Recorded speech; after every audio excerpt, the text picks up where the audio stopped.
प्रेमचंद जी की ही कहानी है।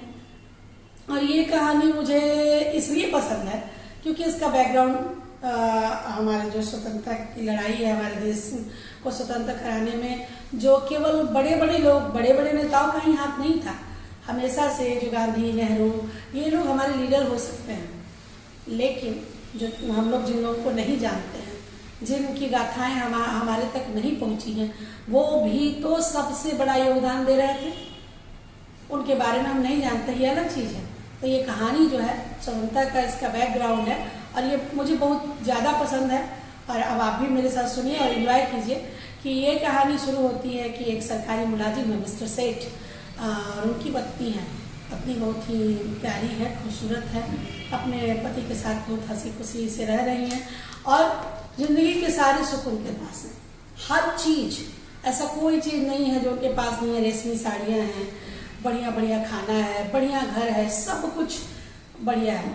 लेकिन जब वो दूसरों को कभी छत पे चढ़ती हैं या बाजार निकलती हैं और जब आम औरतों को जब देखती हैं कि खदर की, खादी की साड़ी पहने हुए वो जा रही हैं और एकदम जो है कि स्वाभिमान के साथ उनका चेहरा जगमगा रहा है, तो इनकी पत्नी सोचती हैं कि ये कितनी खुशनसीब है और मैं कैसी हूँ कि मुझे विदेशी चीज़ें पहनने के लिए मिलती हैं। ठीक है, ये महंगी है, लेकिन मुझे तो वही खादी की साड़ी पहन के जितना गर्व महसूस होता कि मेरा किस्मत ऐसा क्यों नहीं है कि मैं भी वो खादी की साड़ी पहनूं। लेकिन फिर वो मन महसूस के रह जाती हैं। अपने पति का ख्याल आता है कि मेरे पति जो है एक सरकारी मुलाजिम है और ये संभव नहीं है कि मैं आम औरतों की तरह हूँ। लेकिन दिल में इनके वो जो दर्द है वो हमेशा रहता है कि मैं भी अपने देश के लिए, अपने समाज में जो स्वतंत्रता की लड़ाई चल रही है उसमें मैं भी किसी भी तरीके से भाग ले लेती तो मेरा भी जीवन धन्य हो जाता। लेकिन ये हर बार मन महसूस लेती है। फिर एक बार की बात है, तो इन जब भी अपने पति से बात करती रहती हैं, तो ये जब इस तरह की बातें करती हैं तो इनके जो पति हैं वो बहुत ज़्यादा गुस्साते हैं और बोलते हैं कि तुमको क्या करना है इन सब चीज़ों से, जिंदगी सुख से बीत रही है, शांति से रहो। अब एक दिन उस समय ना होली का समय होता है, होली के समय में होलिका दहन करना है। तो होलिका दहन के लिए सारे विदेशी सामानों को लेकर मिस्टर सेठ के घर के सामने एक बहुत बड़ा फील्ड है, वो फील्ड में ही वहाँ पे होली जलाई जा रही है। तो इनकी जो पत्नी है वो वहाँ से खोल के खिड़की देख रही है और मर्म सोच रही है, अपने शरीर पर पड़े हुए उस रेशमी साड़ी को देख रही है, काश कि मैं कुछ उसमें योगदान दे पाती उस होलिका दहन में। तो उनके पति भी पीछे से मिस्टर सेठ आ जाते हैं और कहते हैं देखो ये कितने मूर्ख है। अरे जब तक भगवान न चाहे कुछ बदल सकता है, तो बिना मतलब का ये लोग कोशिश करते रहते हैं, अंग्रेजी सरकार के विरुद्ध इतना सारा चीज़ करते हैं, जबकि वो सरकार कितनी अच्छी है। तो इनकी पत्नी कहती है कि अच्छा तुम बीमार पड़ते हो तो डॉक्टर के पास जाते हो ना, भगवान क्यों नहीं डॉक्टर खुद ही भेज देते हैं, क्यों नहीं तुम खुद ही ठीक हो जाते हो। तुम्हें भूख लगती है तो तुम्हें खाने के लिए खाना चाहिए, तो मैं जब तक रसोई घर में जाऊंगी, बनाऊंगी नहीं तो तुम्हें मिलेगा कैसे। और तुम इस तरह की बातें करते हो, देश की स्वतंत्रता क्या हमें नहीं चाहिए? तो मुझे इन चीज़ों से कोई मतलब नहीं है, बंद करो खिड़की और ये सब नहीं देखना है। तो ये जैसे ये बोल के खिड़की बंद करके मिस्टर सेठ चले जाते हैं। लेकिन ये जो है फिर से खोल के देख रही है। वहीं पे एक अंधा भिखारी है जो गा रहा है, वतन की देखिए कैसे तकदीर बदलती है। तो उसकी आवाज़ में एक बहुत ज़्यादा दर्द है, लेकिन वो गा रहा है, बहुत ही खूबसूरत गाया है उसने, एक ही लाइन गाता है। तो वो अंधा भिखारी भी वहाँ पे खड़ा है और सारे लोग जो है होलिका दहन कर रहे हैं और ये अपना मन में सोचती हुई इन चीज़ों को देख रही है। फिर अंधे भिखारी को ये आवाज़ आती है, अंधे इधर आ। तो आता है अंधा भिखारी, तो क्या गा रहा था? तो अपना बोलता है कि मैं देश की आज़ादी के गीत गा रहा था, तो माई कुछ खाने को दे दो। तो वो जो है कि जाके अपने बक्से में देखती हूँ, तुम्हारा रुपया है, पैसा है, नोट है, सब कुछ है, लेकिन वो अंधे भिखारी को देने में असक्षम है क्योंकि उनको उनके पति से पूछ के खर्च करना है। तो वो ना एक घिसा हुआ पैसा, एक आना एक घिसा हुआ, उस टाइम में एक आना दो आना बहुत होता था, एक घिसा हुआ पैसा जिसको कि इनके नौकर भी आके इनको लौटा दिए कि दुकान पे नहीं लिया जा रहा है मैम। तो ये जो है ना वही पैसा अंधे के हाथ में रख देती और कहती है, तो अंधा कहता है कि भाई कुछ खाने के लिए तो जाओ, ये पैसा दिया इससे कुछ लेके खा लेना, चलना चलेना। ठीक है भाई धन्यवाद। और फिर वो वही गाना वतन की देखिए कैसे तकदीर बदलती है गाता हुआ आगे चला जाता है। ये सोचती है कि मुझसे तो अच्छा ये भिखारी ही है कि इसको ये भी जो चाहता है वो कम से कम बोल सकता है, मैं तो बोलने से पहले मुझे सोचना पड़ता है। ये सारी चीज़ें चल रही होती हैं तभी एक दिन क्या होता है कि ये जो है मिस्टर सेठ जो है कह रहे हैं कि चलो फ्लावर शो हो रहा है, वहाँ पे तरह तरह का फूल आया हुआ है, वहाँ पे चले हम लोग फ्लावर शो देखने। और उस दिन जब अंधा भिखारी चला जाता है और फ्लावर शो देखने के पहले की ये घटना है कि ये बैठ के पूरी दिन सोचती हैं इनकी पत्नी कि मैं हर बात अपने पति की मानूं और मेरा पति मेरी एक भी बात न माने, ये कैसे संभव है। मैं भी अब उनकी बात नहीं मानूंगी, हर बात मानना क्या है, आप मुझे खिलाते हैं इसका मतलब मुझे नौकर तो नहीं रख लिया आपने। अगर मेरे यहाँ नौकर भी है तो नौकर को भी एक दायरे के अंदर ही डांटा जा सकता है, सबको ना हर समय आप डांट नहीं सकते, कोई आपके साथ नहीं रहेगा। तो मेरी इसका मतलब तो है कि मेरा तो नौकर से मेरी हालत खराब है, तो नहीं, आज से मैं उनकी बात नहीं मानूंगी। और तब तक मिस्टर सेठ जो है कि तैयार होके आते हैं और कहते हैं कि अपना वही विदेशी सूट, टोप, टाई और एकदम विदेशी अपना बिस्किट पे मक्खन मार के खाते हुए वो आते हैं, कहते हैं कि आज चलो हम लोग फ्लावर शो देखने चले। ये कहती है कि मैं नहीं जाऊँगी, आप जाओ। तो क्यों? मैं कह रहा हूँ मेरे साथ चलने कि मुझे नहीं जाना है, मेरा भी कुछ इस घर में हक है और मैं भी अपने हिसाब से सोच सकती हूँ, मैं जाऊँगी ही नहीं। तो मिस्टर सेठ जो है मुँह फुला के अपना चले जाते अपना टोपा पहन के। तो फिर क्या होता है कि ये सोचती है कि आज मैं कहीं और जाती हूँ। कांग्रेस का जलसा चल रहा होता है, मीटिंग, जलसा मतलब मीटिंग चल रहा होता है। तो वो वहाँ पहुँचती हैं, वहाँ भाषण चल रहा है, लोग अपना उधर दान पात्र भी रखा हुआ है, क्योंकि किसी भी तरह के लड़ाई को लड़ने के लिए हमारे पास धन का होना जरूरी है। धन क्यों होना जरूरी है? क्यों? आखिर लड़ाई लड़ेंगे कैसे? चाहे स्वतंत्रता की लड़ाई हो या फिर अपना घर चलाने की लड़ाई हो, हर जगह हर ये पे आपको धन की जरूरत पड़ती है किसी भी तरह के मुहिम को चलाने के लिए। तो वहाँ पे विधान पात्र रखा हुआ है, तो ये देख रही है कि औरतें या मर्द कितना दे रहे हैं। तो उस समय एक आना दो आना बहुत बड़ी बात होती थी। तो ये सोचती है कि सब दे देंगे ना तो मैं लास्ट में 1 रुपया दे दूँगी। तो देखते रहती हैं, उतने में अंधा भिखारी फिर आता है और फिर वो वही उसी आवाज़ में गाता है कि बदन की देखिए कैसे तकदीर बदलती है, और अपना उस दिन का सारा कमाई दे डालता है। और ये देखती है कि ये बताओ, ये अंधा है और इसमें कितना जज्बा है देश के प्रति कि वो अपनी सारी कमाई दे रहा है, अपने बारे में सोच नहीं रहा है। अच्छा, कहीं ऐसा तो नहीं है कि कल रात वाला पैसा ये खाया कि नहीं, मैं जाके देखती हूँ। तो ये ना सभापति के पास जाती हैं और जो इधर दान पात्र रखा होता है उसको देखती हैं। तो वहाँ पे ऊपर ही अभी उसका पैसा रखा हुआ, तो वो देखती हैं कि वो घिसा हुआ पैसा जो इन्होंने उसको दिया था कल के दिन, वो भी उसमें है। तो इनको शर्म आती है कि मैंने वो पैसा इसको दिया जो चल नहीं सकता था, और इसने अपनी सारी कमाई के साथ वो भी पैसा इसमें दे दिया है। मुझे तो बड़ा खराब लग रहा है।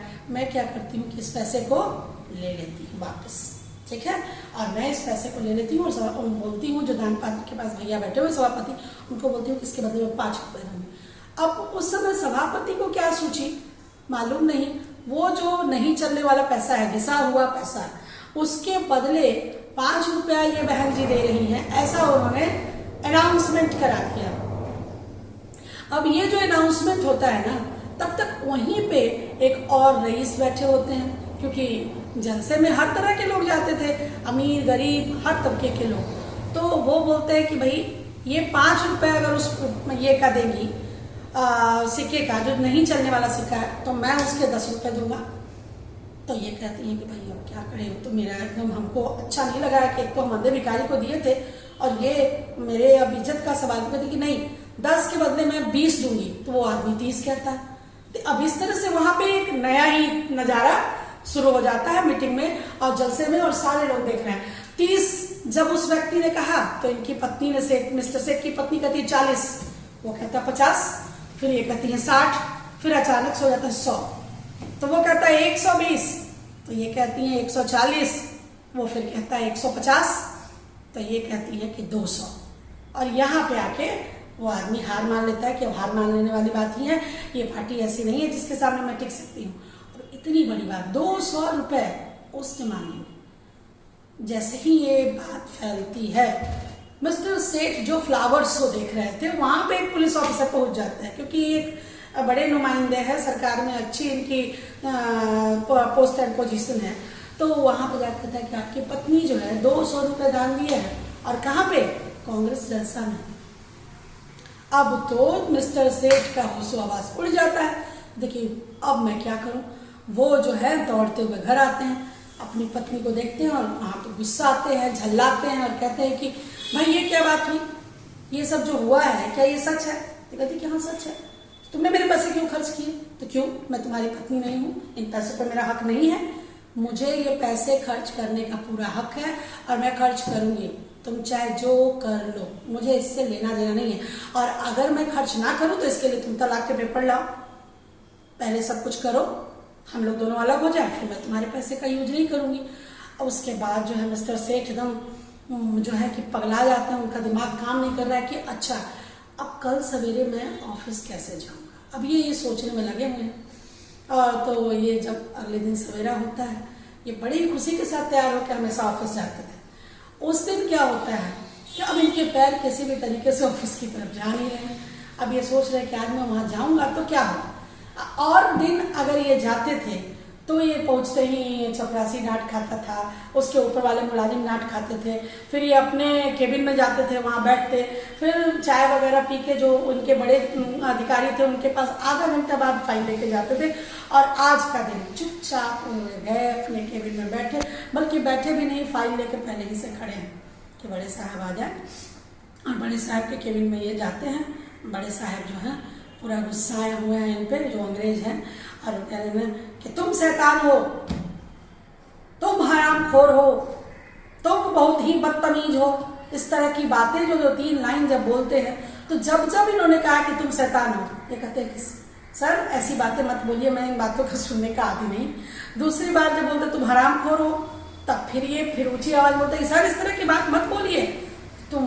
तो उसके बाद जब तीसरी बार जब ये वो जो है कि नमक हराम कहते हैं, तो ये जो है अपने गुस्से पे कंट्रोल नहीं रख पाते हैं मिस्टर सेठ, और एक घूंसा रसीद देते हैं बड़े अधिकारी के मुंह पे, और बड़ा अधिकारी जो है बेहोशी उसके आंखों के सामने छाने लगती है।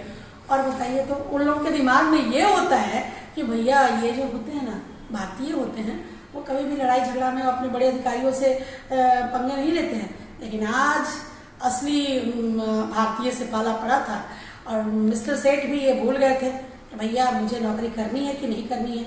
और जब एक घूंसा देने के बाद मिस्टर सेठ की तंद्रा टूटती है, तो सोचते कि जा, अब मैंने ये तो कर दिया, अब ये तो हो सकता है मुझे नौकरी से निकाल देगा और बड़े साहब के पास जाएगा। और वो तो इंडियन होने के बाद भी, भारतीय होने के बाद भी जो बड़े साहब है, वो भी तो अंग्रेजों से ज्यादा खतरनाक है। वो फिर मेरा पता नहीं क्या करेगा। इससे अच्छा मैं क्या करता हूँ, इस्तीफा ही लिख देता हूँ। लिख के वो लेटर जो है मैं भेज देता है नौकर के हाथ। वो जो है वहाँ पे अंग्रेज अधिकारी जो बैठा वो बर्खास्त लिख देता है। और उसके बाद ना ये अपने घर चले आते हैं। दोपहर होते होती है अपने घर चले आते हैं मिस्टर सेठ। इनकी पत्नी पूछती है क्या हुआ भाई, तो इतनी जल्दी कैसे आ गए? तो कहती कि क्या करूँ, तुम जो जो की हो ना, उसके बाद मुझे यही सब भुगतना था, और कुछ मेरे पास कोई तुमने रास्ता छोड़ा है क्या? तो लेकिन इसमें क्या मैंने ऐसा कर दिया? और ठीक है तुमने नौकरी छोड़, पहले पत्नी बोलती क्या है कि अरे तो तुम इतनी जल्दी क्यों अपना जो है कि इस्तीफा दे दिए? तो कहते कि इस्तीफा मैंने क्यों दे दिया, अब तुम ये सुनना चाहती, तो इस्तीफा दे दिया तो दे दिया, अब वो और बेइज्जती करता और मैं सहता रहता क्या? तो चलो ये तो अच्छी बात है कि तुम्हें अपनी बेइज्जती समझ में आती है, तो एक काम करो, चलो अब तुम कांग्रेस ज्वाइन कर लो। तो कि देखो ये नहीं कि आज कांग्रेस ज्वाइन करवा दूंगी, कल मुझ पर हंसोगी, तो देखो कुछ करने लायक नहीं था तो कांग्रेस ज्वाइन कर लिया। तो अरे नहीं भाई, मैं तो चाहती हूँ कि तुम स्वतंत्रता में संग्राम में भाग लो, अपना छोटा छोटा भी हम लोग योगदान देंगे तो हमें स्वतंत्रता जल्दी मिल जाएगी। तो अच्छा, तो अब घर कैसे चलेगा, ये भी तो एक मुख्य मुद्दा है। तो बोलती है उनकी पत्नी कि देखो आज तक तुमने मुझे महलों में रखा, मैं रही, तुमने मुझे रेशमी साड़ियाँ पहनाई, मैं पहनी, बढ़िया से बढ़िया तुमने खाना खिलाया, मैं खाई, लेकिन अब जो है ना थोड़ा सा ट्रांसफॉर्मेशन होगा, जरा बदलाव होगा इस सारे हम लोग के जो ये में है कि अब मैं बन जाती हूँ पति और तुम बन जाओ पत्नी। मैं जैसे जैसे कहती हूँ तुम करते जाओ, और फिर देखना क्या से क्या हो जाएगा, और हम लोग की जो जिंदगी की गाड़ी है वो भी आराम से चलेगी। और फिर मिस्टर सेठ जो है बड़े प्यार से अपनी पत्नी की ओर देखते हैं और दोनों खिलखिला के हंस पड़ते हैं, और इस तरह से कहानी जो है खत्म हो जाती है। अब आप बताएं कि आपको ये कहानी कैसी लगी। मुझे तो बहुत पसंद है, और मैं ऐसा करती हूँ कि आप लोग को भी ये कहानी बहुत पसंद आई होगी। तो पत्नी अगर सही हो तो पति को भी उसकी बातें माननी चाहिए। मैं ये नहीं कहती हूँ कि पत्नी सारी बातें वो पत्नी की माने, लेकिन अगर उसकी बातें सही हो तो मानिए, जिंदगी ज़्यादा सुखमय हो जाएगा। और जो है इस तरह से कहानी खत्म हुई। और अपना कमेंट सेक्शन में जाइए और बताइए कि कहानी आपको पसंद आई कि नहीं। है।